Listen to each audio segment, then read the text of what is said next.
Penguin Random House Canada presents The Cure for Drowning by Loghan Paylor. Read for you by Landon, Doak, Victoria Carr, and Belinda Corpuz. For all of us who came before, no matter how we knew ourselves and our desires. And for Michael, always. And I will name my hunger a blessing, loving it as I love all other animals. November, Keaton St. James. January 1931. It was a bitter afternoon during one of the worst winters the province had ever seen. A 10-year-old girl walked into the forest with her two brothers and didn't come out again. The youngest, Jep, remembered they were looking for cranberries, drawn over the snowy fields and across the river into the wetlands and forest on the other side. He blamed the oldest, Landon, for getting them lost. Landon always reminded Jep that there were no cranberries to be found in January, that they had been seeking beech nuts, buried deep under the snow. 6-year-old Jep had been told to stay home, but followed his siblings anyway. The three of them had trod a large, meandering loop of the forest without finding a single cranberry or beech nut. Kathleen wanted to press on, up into the pine forest on the ridge, but it was too far for the smallest feet in their party, so Landon turned them homeward, unsure of his way among the snow-buried trails. After, he would claim it was Jep's fault they ended up at that part of the river at all.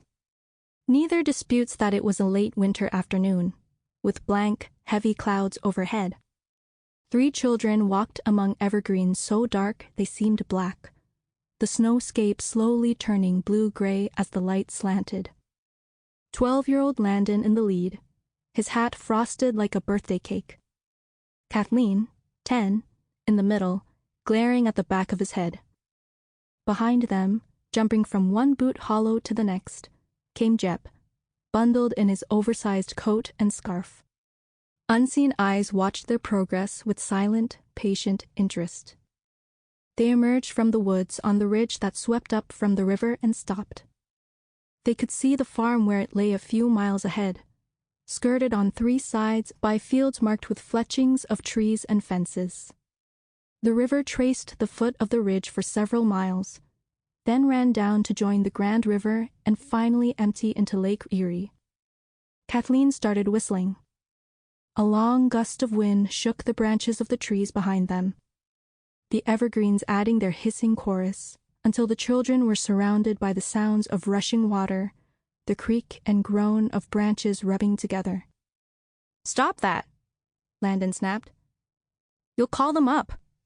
"No, I won't," Kathleen said, but she fell silent and tucked her face back into her scarf. The wind died away. Sparkling lights flickered at the edge of their vision, dancing along the snow. A trick of the fading winter light, the children thought. Below their feet, the ridge plunged straight down to the bank for half a mile in either direction, cut by a narrow gully that was a creek in warmer seasons. The downed ash tree they had used to cross the water hours earlier lay several miles northwest. It would be dark by the time they reached it again. To the left, the river was wider and deeper, the ice hidden under a blanket of pristine snow. To the right, it narrowed and broke into shallow rapids, the current moving too quickly to be caught by the frost. "We'll cross there," Landon said, pointing to a place just above the rapids where the ice was solid and impressions of animal tracks marred the snow. Without waiting for a reply, he plunged down, breaking a path for the others to follow. When they reached the bank, Landon stepped out first, sliding his boots one at a time through the snow. Kathleen took Jep's hand and towed him along in her wake. To their right, the ice fell away, revealing the rushing, blue-black water of the rapids. As Landon pulled ahead, moving quickly towards the opposite bank, Jep tugged free of Kathleen and hurried after him. Kathleen placed her feet hesitantly, arms windmilling for balance when her boot slid on the hidden ice.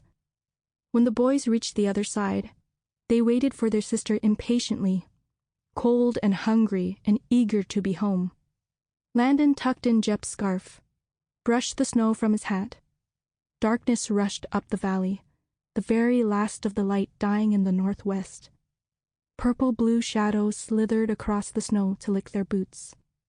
"Kath, come on!" Landon called.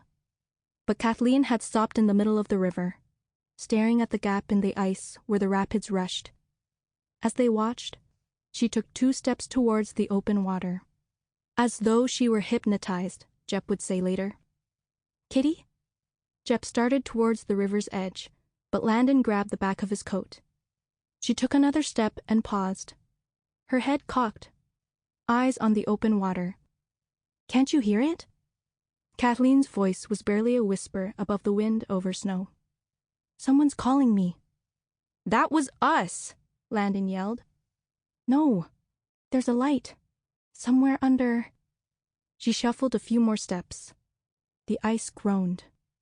Landon shoved Jep farther up the bank, telling him to stay put, and started towards his sister.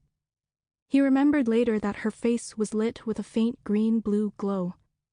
Jep claimed that the footprints they'd made on the ice also shone with the same light, like a reflection of the dusk sky. Except the clouds hung low, and there was no light anywhere. Kathleen took another step towards the water, her eyes following something under the ice. "No!" Landon's voice cut through the darkness. "Look at me, Kitty! At me!" His sister startled, as though just realizing where she was. The ice creaked beneath the children's feet. On the bank, Jep started to cry. "Don't move, Kitty," Landon said. "Stay exactly as you are." He began edging forward. Snot dripped from Kathleen's nose. She wiped it with her mitten.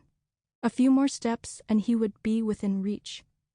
A blue-green light under the ice drifted towards the center of the river. Kathleen followed it with her eyes and then turned, lifting a boot. A sharp crack. Landon's shout. The ice broke and Kathleen plunged into cold, black water. Somehow, Landon managed to carry her body 2 miles uphill across the fields and back to the farmhouse. By the time he stumbled up the back steps, Jep, half dead on his feet, trailing him. It was full dark and pelting sleet had started to fall, coating the trees and the fence rails and the steps in cruel ice. The door opened, spilling orange kerosene light onto their faces, the warmth of the kitchen hitting them like a wall. Their sister's small body slid to the floorboards. Jep's tears had long since frozen into icy tracks down his cheeks. Their mother refused to believe Kathleen was dead. She stripped the girl of her frozen clothes and wrapped her in a dozen quilts, sent her husband Dermot out to the woodshed to fetch logs to build up the fire.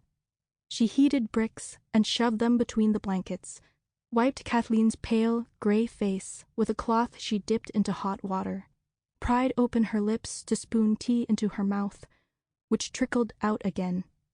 The girl remained frozen, her flesh as unyielding as a tree limb.